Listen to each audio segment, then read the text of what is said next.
Hi, I'm Beck and I'm a property investor. And I'm Daria. I own my own home and I'm curious about investing. We're the hosts of Investors in the Wild. We've heard it all before. Build your wealth, get expert advice, learn about high yield, high growth investments, blah, blah, blah. That's just not us. We're real mates with real talk about real estate. No ego, no financial advice. It's all about wins you can use right now. Let's get into it. I found this building that was abandoned by the builder. The builder took the money of the investors and ran overseas. If I was looking at places back then, and 700 was the going rate for something like that. And this one here, it was like name your price. I could not get a mortgage, no matter on the savings I had, the equity I had. No bank would have given me a loan. And fuck, I just signed this thing. It's done. What can I do? I sell my soul. I sell my body. I said, does anybody want a hairy Italian man for money, for benefit? I actually go and see places when they've been on the market for a couple of weeks. If I see them 3 or 4 weeks in a row or 5 weeks in a row, that's when I go and look at them. My worst fear is your story, Beck, where you went in and the walls were melting. Never go with somebody that the real estate recommends. I don't know where my power lies. Like, if I give them a list of all the problems and what I think it's really worth and how much they should shave off, and my fear is that I will lose out to the competition. I've always been very strict and organised with my position. Relax, let someone else buy this problem. I pick the dud out of the lot. So like my property, if you went into it, it looked like a dud, right? So because it had black walls, and all I saw was great walls, great windows, big sizes, high ceilings. That's what I saw, right? And Dara, you actually probably didn't realize this, but before I bought Wentworth Point, you were coming with me to look at properties, remember? I think Steve was with us as well, and yourself. And I actually chose properties on purpose based on with no furniture, right? So you know how they put show furniture in, right? Yeah. When I ring and do inspections, I said, have you put show furniture in? Is it furnished? I try and choose properties that aren't furnished because, to Beck's point, they try and hide stuff. Like, there's a couple of places that I've moved the carpet and there's a big white patch on the floor that needs to be replaced, right? Because some people use it to show the opportunity, how you can make the place look something, but some people are using that show furniture to hide things, right? And on a building report, you're not going to have, most of those little things, like a spot on the floor, like wooden floors, right? One place, there was a big stain on the wooden floor. You have to replace nearly half the floor to fix it, right? Even though it's only a little stain, because it goes across so many panels, right? And that got covered by carpet, etc., right? Mm-hmm. So I always go for the places that haven't got furniture first, right? And so I don't know if Dara, if you noticed, most of the places we went to didn't have any furniture, because I purposely did that way, because don't hide what I'm buying, because I'm not buying your furniture, or I'm buying the floor, the ceiling, and everything else, right? So Faz, when I kind of plot out on a map all of the different suburbs that you've bought in, DY to Gregory Hills, 5 Dock, Wentworth Point, how do you identify suburbs? It sounds like you were looking at Lidcombe at one point. When you're looking at like all of Sydney, how do you? Well, I mean, so my properties that I've apart from Kiama, my properties I've purchased have always been about living in them, right? And so the reason why I've planned to live in them is to save from the capital gains as well, right?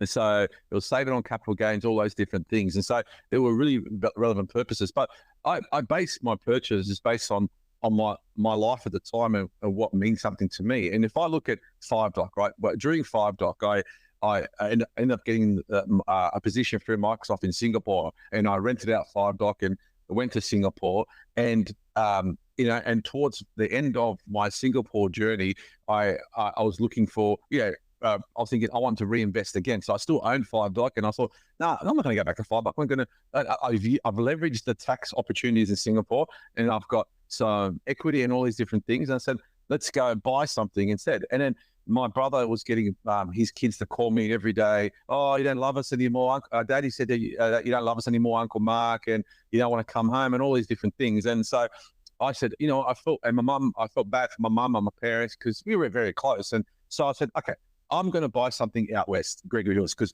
everybody's moving out that way. So my brothers are out that way. My parents end up moving out that way. My cousins, my best friends, you name it, all out that way. I said, okay. So I've been away for a couple of years. I said, you know what? I want to get into a house. I've been living in apartments for a long time now. let's get back to a house. And so that's the choice of me going to Gregory Hills, right? I said, it's a booming area. The new airport's going to be there. It was, first of all, there were people around me, but there was investments. Like it was it's Oran Park and all those. It's the new city in Sydney. And so I chose that point of view. I bought a house that was the only house built or nearly built on the whole street. It was brand new because the whole place was getting developed. And that was the reason why I chose Gregory Hills. But actually, there's a couple of things to that, right? So when I was looking at Gregory Hills, and this is probably good information as well, is that while I was living in Singapore, I was coming back and I was going to look at properties to buy, and I actually I signed a property purchase for a show home, a display home, right? And so there's a whole area there that had display homes, and I actually bought a display home because the display area was about to be finished and they've sold all the houses. So I bought this display home. It was beautiful. Like it was all done up properly. It had like an atrium in the middle of it. It had all the things done. I said, I want to have something that was, minimal upkeep and ready to go. Anyway, so I signed this deal. I said, ready to go. I've got a bit of equity. I'll get my loan, no problem. I've got no issues to get a loan, right? I thought this is going to be easy for me, right? Anyway, when I went to get a mortgage for this place, no one would lend against a display home.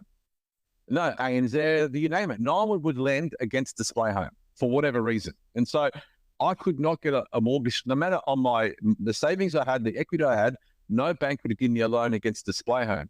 And I said, fuck, I just signed this thing. It's done, right? What am I going to do, right? Like I said, I mean, I'll have to sell Playbook and get money for it. But even then, I probably didn't have enough money to buy this outright, right? And I said, I was done, right? I was trying to think, what could I do? I sell my body. I said, does anybody want to get a hairy Italian man for money, for benefits? I don't know, right?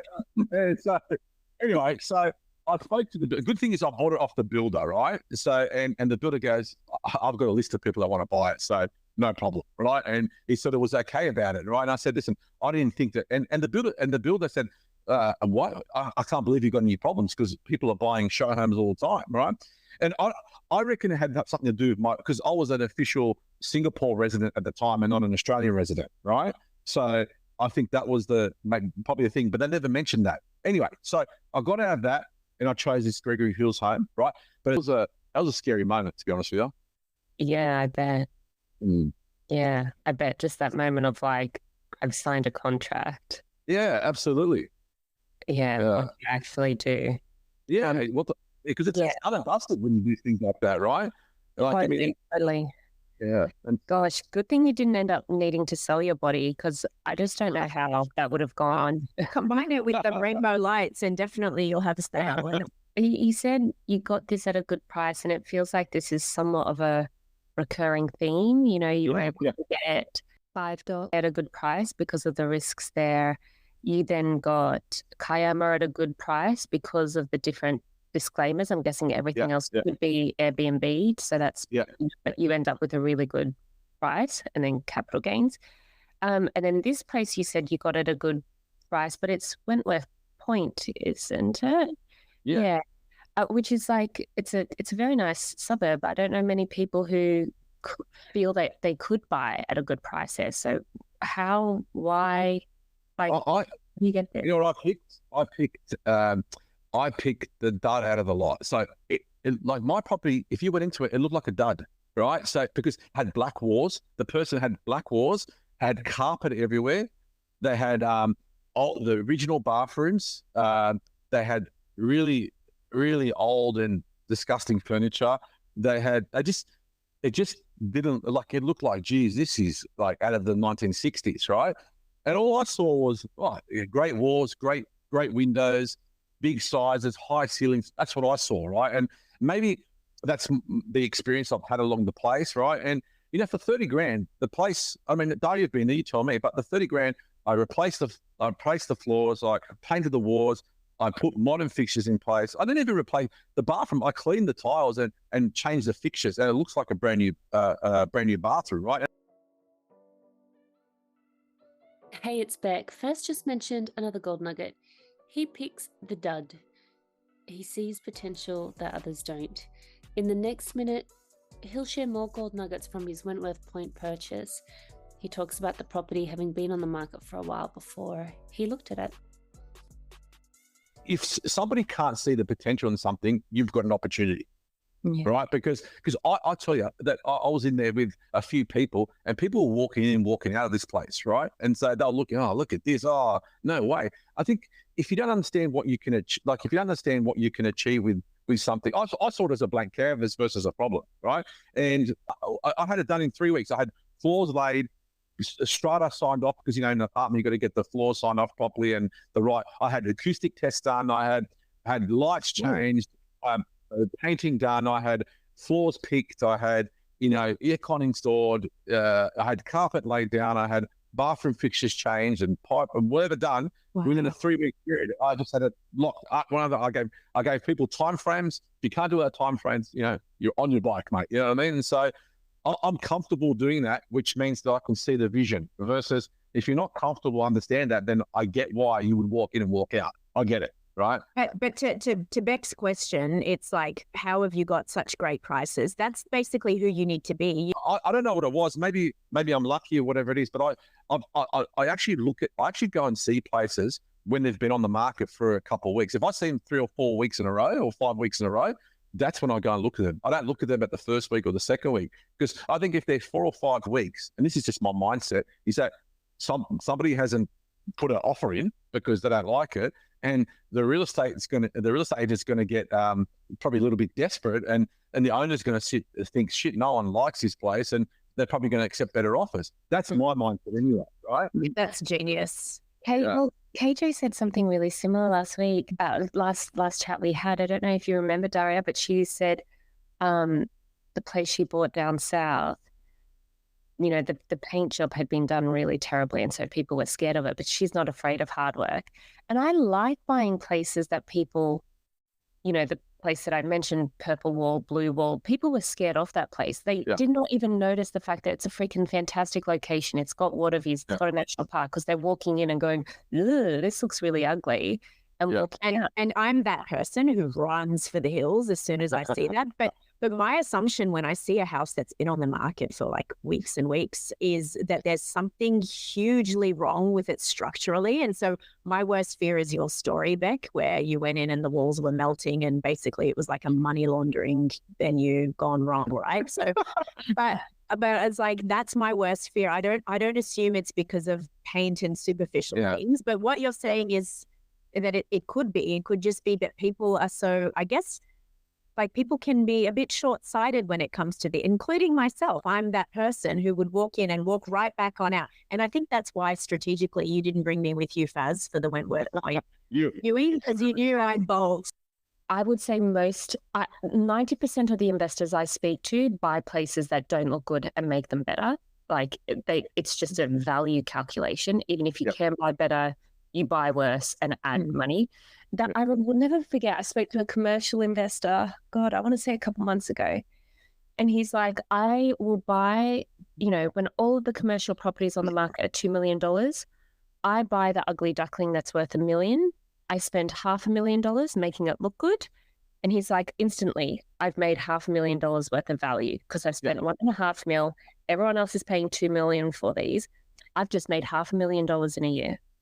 And I think that's how a lot of investors delight. Like, how can you outsmart this? How can you buy something cheaper, put 50 grand into it, and instantly it's worth another 150 grand more? Like, that's very satisfying. Like, Gregor Hill was a brand new house, right?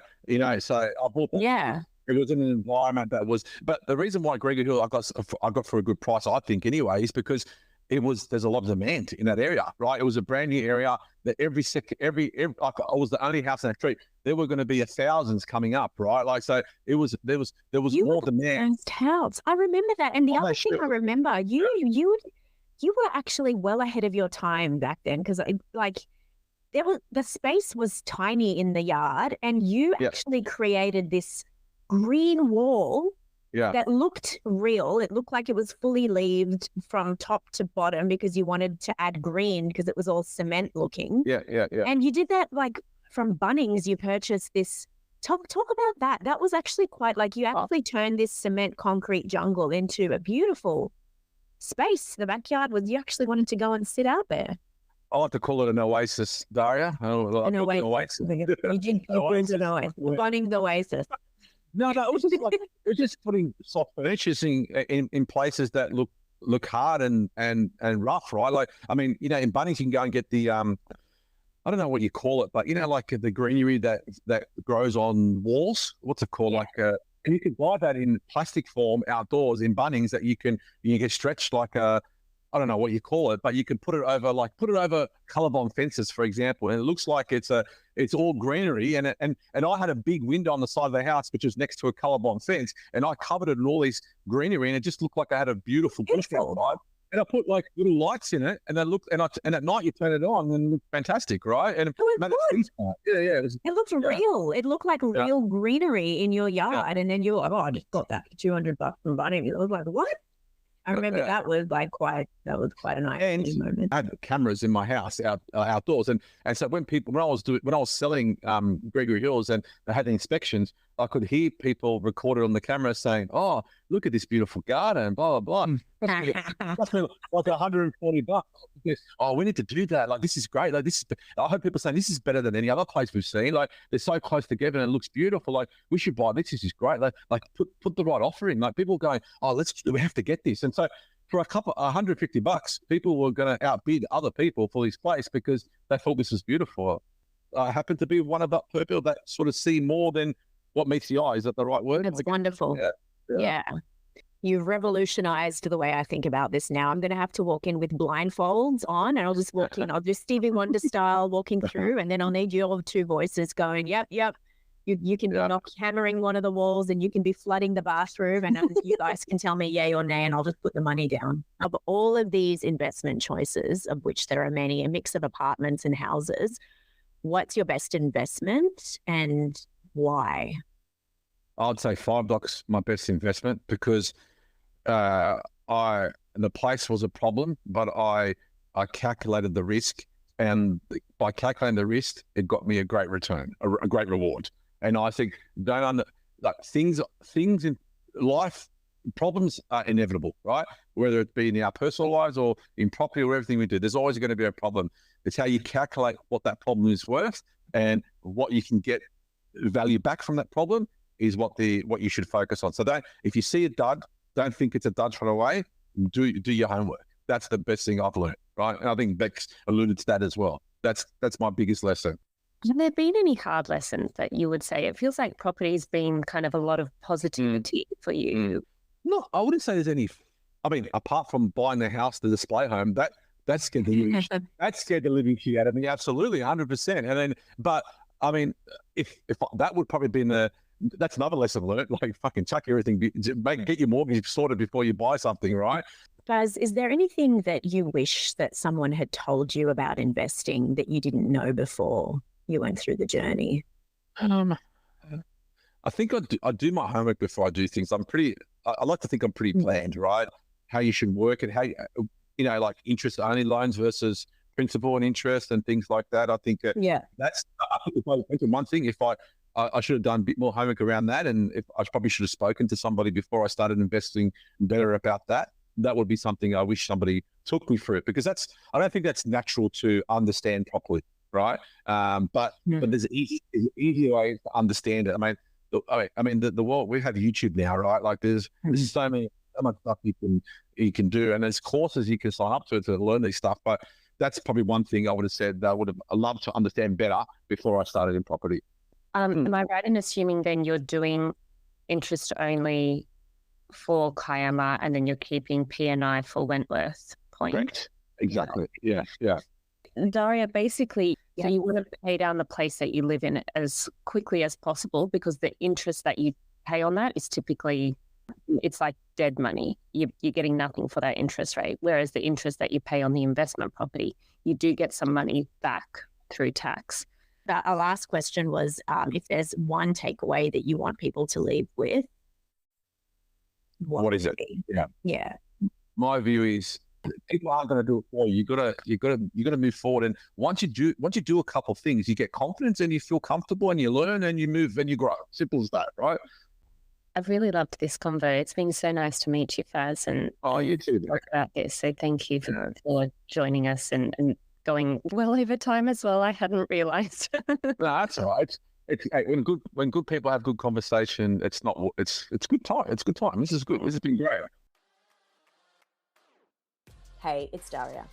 If you enjoyed this episode, please follow us on Spotify and drop a rating or a review. It'll help others find the show. And if you know someone who'd benefit from this conversation, please share it with them.